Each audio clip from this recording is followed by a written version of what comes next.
नमस्कार। आज हम एक ऐसी जगह की कहानी में उतरने वाले हैं जो समय जितनी ही पुरानी है। जी हाँ, हम बात कर रहे हैं धौलपुर के शानदार इतिहास की। तो चलिए इस कहानी की शुरुआत एक बड़े ही दिलचस्प सवाल से करते हैं। सोचिए जरा, प्राचीन साम्राज्यों, एक बहादुर योद्धा राजा और हमारे लोकतंत्र के दिल यानी संसद भवन, इन तीनों में भला क्या कनेक्शन हो सकता है? सुनने में अजीब लगता है ना? पर इसका जवाब धौलपुर की कहानी में ही छिपा है। तो चलिए कहानी के पहले पड़ाव पर चलते हैं, धौलपुर की उन गहरी और रंग-बिरंगी ऐतिहासिक जड़ों तक, जब ये साम्राज्यों से लेकर सल्तनतों तक एक बहुत ही अहम केंद्र हुआ करता था।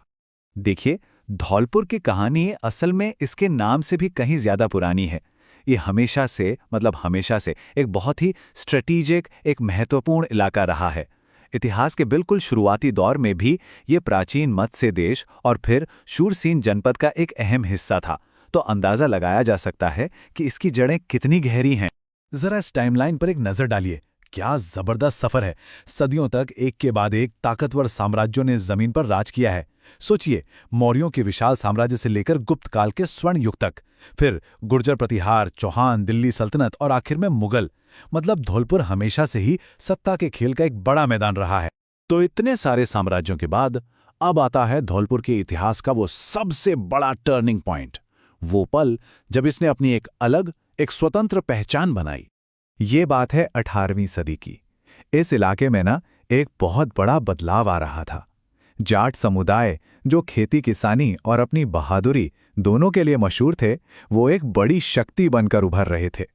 शुरू में तो ये इलाका पड़ोसी राज्य भरतपुर के ही कंट्रोल में था, लेकिन बिल्कुल यहीं से धौलपुर की अपनी अलग कहानी की बुनियाद रखी जा रही थी।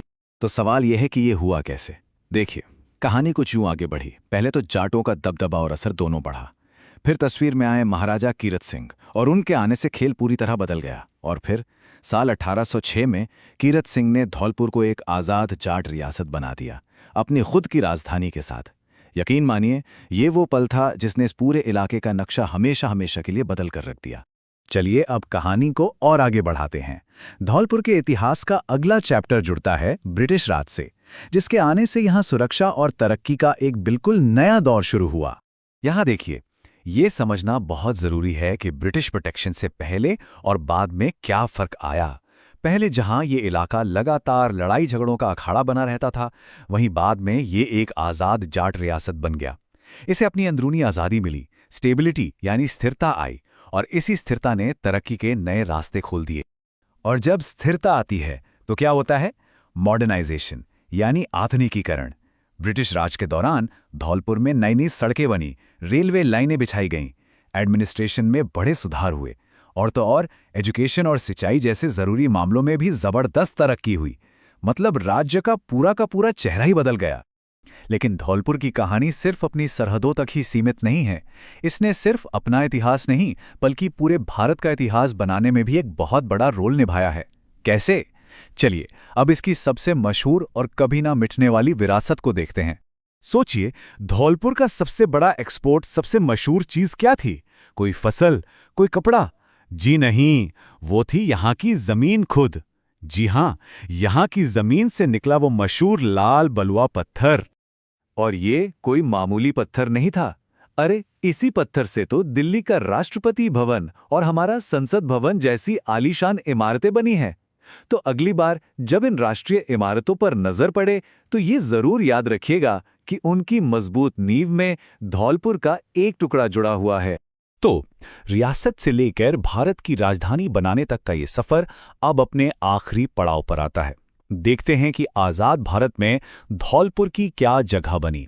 वो साल था 1949, एक बहुत ही अहम साल। इसी साल धौलपुर रियासत का भारत में और खास तौर पर राजस्थान में विलय हो गया। एक रियासत के तौर पर इसका सफर यहां खत्म हुआ और एक जिले के तौर पर एक बिल्कुल नई शुरुआत हुई। और आज का धौलपुर, आज ये अपने शानदार अतीत और आज की जरूरतों को बहुत खूबसूरती से मिलाता है। यहाँ खेती भी होती है, पत्थर की खदानें भी चलती हैं और टूरिज्म भी एक बड़ा हिस्सा है। चंबल नदी के किनारे बसा ये शहर आज भी जिंदा है। और हाँ, अगर कभी मौका मिले तो मचकुंड मंदिर और शेरगढ़ किले जैसे शानदार जगहों पर जरूर जाइएगा। ये इसके गौरवशाली इतिहास की जीती जागती निशानियां हैं। तो कुल मिलाकर धौलपुर की कहानी क्या है? ये प्राचीन साम्राज्यों की जमीन है, एक मजबूत जाट राज्य की राजधानी है और उस पत्थर का घर है जिसने हमारे देश की राजधानी को बनाया। बस यही है इसकी पूरी ऐतिहासिक यात्रा का निचोड़। तो जाते जाते बस एक सवाल छोड़ जाते हैं। कहते हैं हर पत्थर एक कहानी कहता है। जरा सोचिए, हमारे आसपास जो जगह हैं जिन्हें हम रोज देखते हैं, उनकी दीवारों में, उनकी मिट्टी में न जाने और कितनी ही अनकही कहानियां छुपी होंगी।